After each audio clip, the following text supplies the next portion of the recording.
welcome to today's physics practical demonstration. In today's video, we'll be performing an experiment under the principle of moment.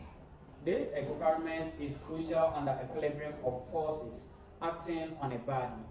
This experiment will help you to understand the basic concept in moment, how a body can attain its equilibrium. For a body to be in a state of equilibrium, the sum of clockwise movement must be equal to a sum of anti-clockwise movement. Before starting up this experiment, let's review some materials we will need. Over here, we need our knife edge. Our meter rule. We need a meter rule too. We also need a set of masses, a rotor stand to hold the knife edge in its position, and our thread to attach the masses on the meter rule. Let's begin mounting up the apparatus and start the experiment. So we mount our knife edge using the rotor stand as shown.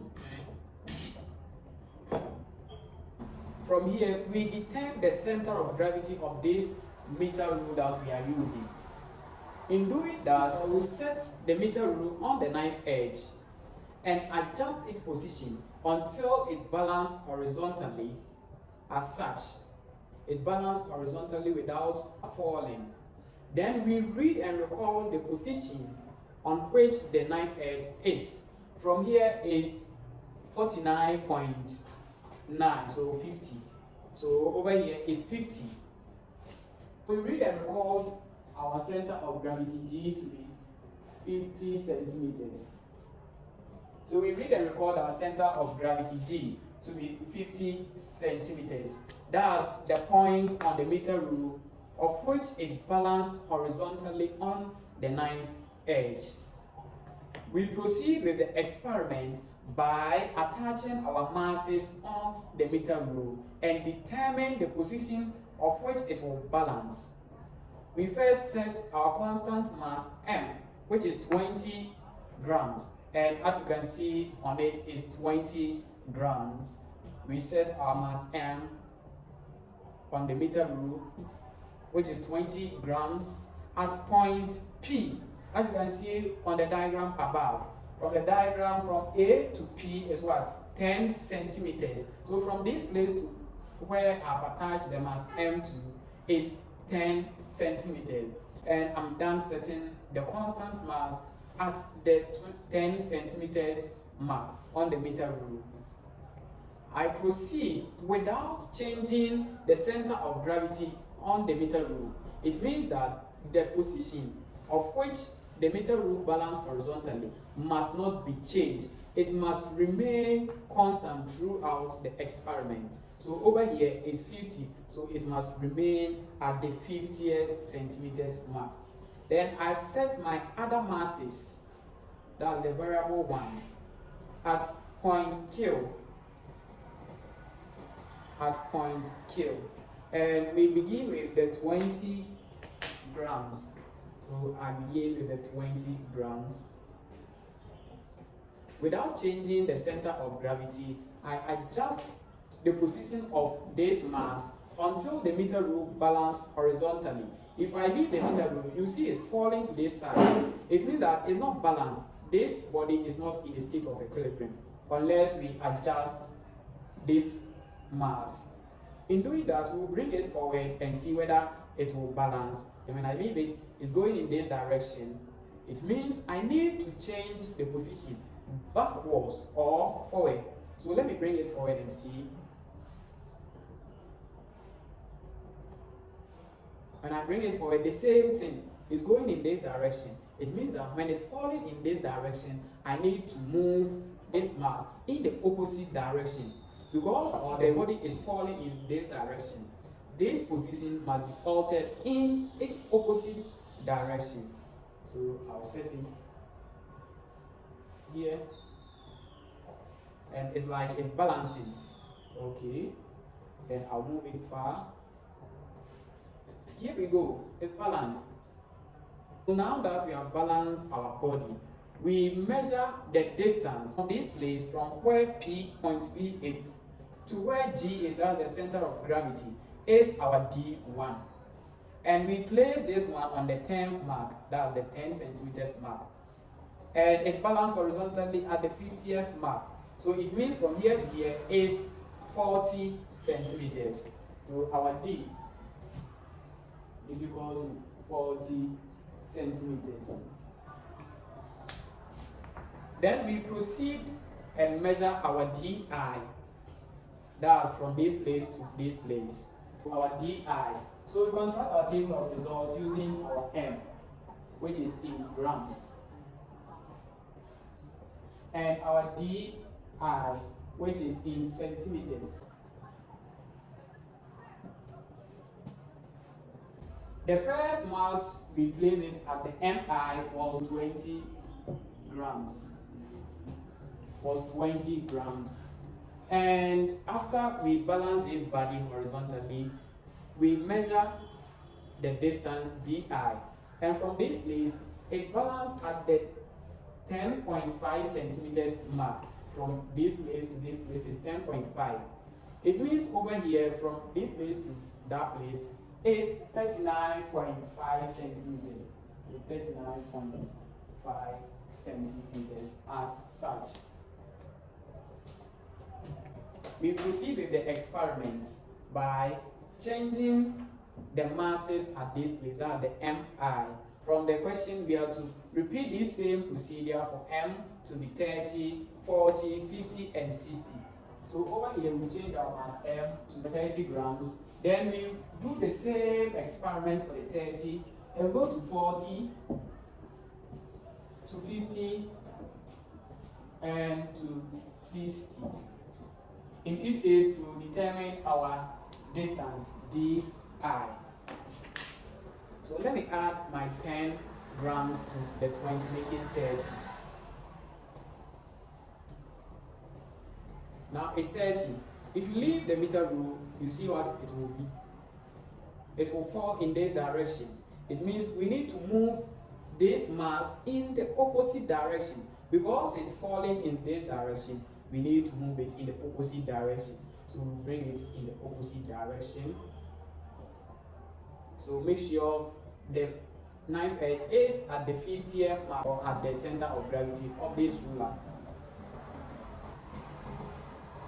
So still, it's going in this direction. I need to bring it in the opposite direction. So over this place. Measure the point of which this mass is. And from here, from this place to this is 22. We subtract 22 from 50. So I'll add another 10 grams to it. So I'll add 10 grams to it.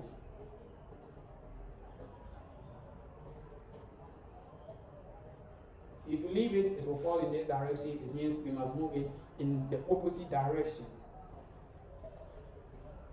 Let's make sure the center of gravity is set on the knife edge. It's still moving in this direction, but in a slow pace. Okay, it's like it's moving in this direction, so I must bring it in the opposite direction. It's going this way, it comes to this.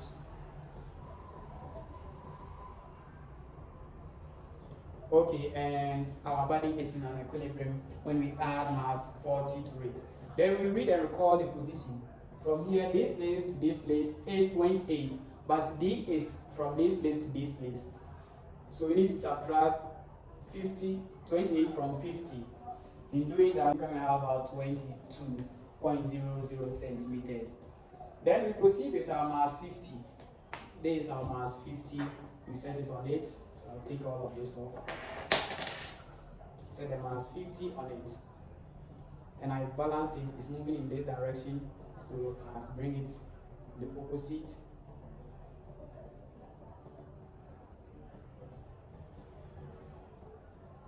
But make sure this place is at the center of gravity. And at this place, our center of gravity is 50. So from here, I've balanced it horizontally. And is from this place to this place is 33 centimeters. So 33 centimeters. When we subtract 33 from 50, we come and have 17 centimeters. So 17.00 centimeters. Then we proceed with our last set of mass, which is 60. So I'll add my 60 grams to it.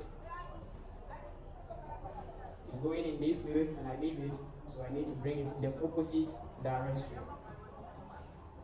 It's going in this way, so I must bring it in this direction. And it's balanced at this place. And from this place to where it's balanced is 36. But we are not interested in this place. We are interested in this place. That from here to where it balanced. That's our DI. And it's 36. When we subtract 36 from 50, we're going to have 14.00 centimeters. So we are done with the experiment. But we need to do some evaluations. And from the question, we are to evaluate D on I, on DI. So we are to evaluate D on DI. That's this, our D, divided by this DI. So in doing that, we take our calculator and punch it. This one will be 40, this place, it will be 40 on 39.5. That will be this place. This place will be 40 on 28. This place will be 40 on 22. This place will be 40 on 17. Then this place will be 40 on 40. When you divide 40 on 40, 39.5, you can have 1.0126. But it's advisable to leave your divisions in at least 3 decimal places. Whenever you are doing physics practicals and you come across any place that will divide, it's advisable to leave it to at least 3 decimal places. So for this one, when we leave it in 3 decimal places, we can have 1.013. We proceed with 40 on 28, 1.429. 40 on 22, 1.818. 40 on 17, 2.353, and 40 on 14, 2.857. So we are done with our table of results, and from here we proceed with plotting of the graph. We use our data to plot a graph to analyze what we have done, whether we are on the right track or not.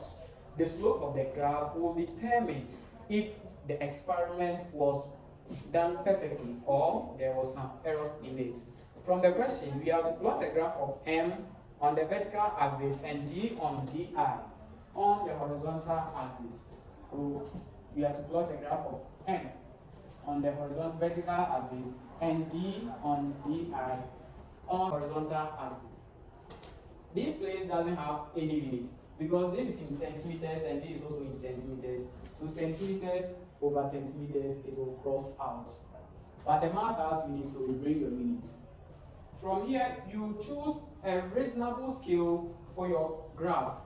So we first take the mass, or we come to the mass aspect.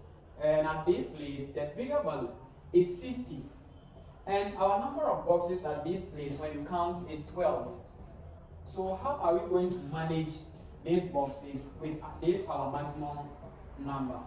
In doing that, we'll divide our maximum number by that number of boxes, which is 12. 60 on 12, which is 5. So it means that when we use a scale of 5 centimeters to 2 units, this place and this later, we can plot our graph successfully. So let me start. So this is our M per grams, and we are starting from 0. Then here will be 5, 10, 15, 20, 25, 30, 35, 40, 45, 50, 55, and the last one is 60. Our minimum value is 20. It means our graph will start from this place, and the maximum value is 60 and end at this place. That's good.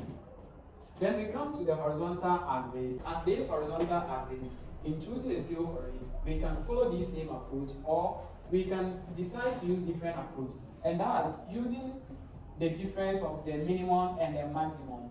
Then what you have, you divide it by 10. Over here, our maximum is 2.857 and our minimum is 1.013. Divide by 10. Come and have 0.1844. 0.1844. And in physics, we don't consider this one to be a reasonable scale. Reasonable scale in physics are 1, 5, 1, 2, and 5, like 0.1, 0.0002, 0.000005. It's still reasonable scale. And you can also have 10, 20, 500, and the rest is a reasonable scale. So for this one, 0.18 is not reasonable. We need to run it out to the nearest reasonable, and doing that, we'll come and have 0.20. So we come to our graph and use a scale of 0.20 down this place. If we start from 0, if we start this horizontal axis from 0, the maximum value won't have a place at this place, because when we start from 0, we come to 0.2, 0.4, 0.6, 0.8, 1, 1.2, 1.4, 0.6, 0.8, then 2. But our maximum value at this place is more than 2, which is 2.857. So we need to do something we call screwing. We will adjust this one from a 0 mark to a place that will suit our maximum and minimum value. And in doing that, because our minimum value is 1.0, we can start from this place at 0.8. And we continue with the same interval, which is our scale, 0.2. So over here will be 1.0, that's from here to here is 0.2 interval. Then we continue 1.2, 1.4, 1.6, 1.8, 2.0, 2.4, 2.6, 2.8, 3.0. In doing this, our maximum value will have a place on the horizontal axis, whilst our minimum value will also have a place on the horizontal axis. Then we plot the point. Let's come to the plotting of the points. So we begin with our first point, which is 20 against 1.013. Whenever you are plotting and you have it in 3 decimal places, you can run this one to, you can run this third value or this third number, you can run it out. So over here, you can plot it as 1.03. It will be 20 against 1.01. And over here, because the interval at this place is 0.2, 0.2 interval. If you want to find each single box at this place, we need to divide it by 10. That's our scale. We divide our scale by 10. Then we're going to have 0.02. It means that each small box at this place is 0.02. So where is our 20 on the vertical axis? There is 0, 5, 10, 15, 20 is at this place. And where is our 1.0 or our 1? Here is 0.8, 1 is here. So let's count, each small box is 0.02 and we want 0.1. It means that 0.1 is in between 0 and 1.0 and 1.02. So it will be in between this first small box. So 20 against 1.02. Then you circle it nicely. Then we proceed with our next point, which is 30 against 1.429. So it will be 30 against 1.43. So here is our 20, 25, 30 is here. This is 0.8, 1, 1.2, 1.4 is here. And we want 1.43, so we need to count that small box. We need to start counting the small box until we reach the 0.03. So 1.04, 1.4 at this place, 1.42, 1.44, so 1.43 will be in between 1.42 and 1.44. So 30 and 1.44. Then we come to our 40 against 1.82. So 40 against 1.82. Here is our 40. Our 1.8 is at this place. So 40 against 1.8 is this place. But it's 1.82. So we need to count one small box and add it to it. So it's at this place and we circle it. Then we come to our 50 against 2.36. So 50 against 2.35, not 36. So 50 is at this place, and 2.3. 2.4 is at this place, 2.2 is at this place. So 2.3 is at this place. Then we move it upwards like this. Then the 50 against 2.3, but it's 2.35. So we need to count some boxes, small boxes, and add it to it. So 2.30, 2.32, 2.34, 36. So 2.35 is in between this box. Then the last one, which is 60 against 2.8. 60 against 2.86. So here is our 60 and our 2.8 is at this place. So we need to count some small boxes and add it to it. So 2.8 to 2.84, that's 2 boxes. 2.86, that's 3 boxes. And that's what we have done at that place. Then we take our meter rule and join our point together. That's our line of best fit. In doing that, it must pass through at least 3 points. And the remaining points, at least one must be at the down, while the other at the top. So let's see if this one can pass through at least 3 points.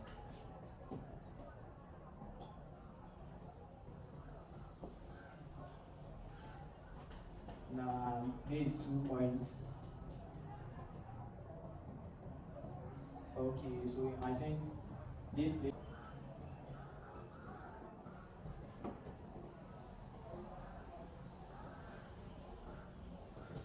So our line of best fit was able to pass through at least 3 points.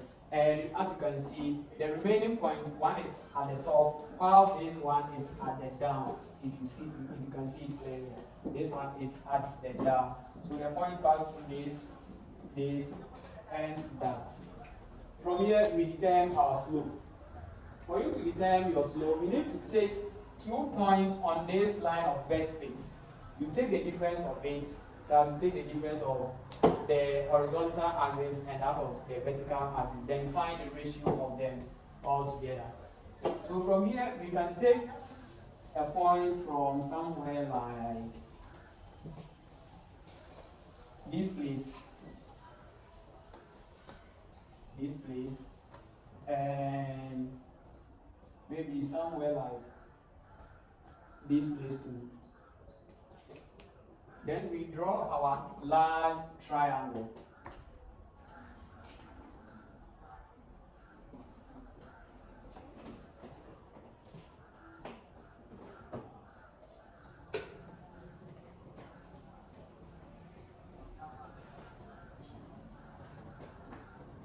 Then we draw our large triangle as such.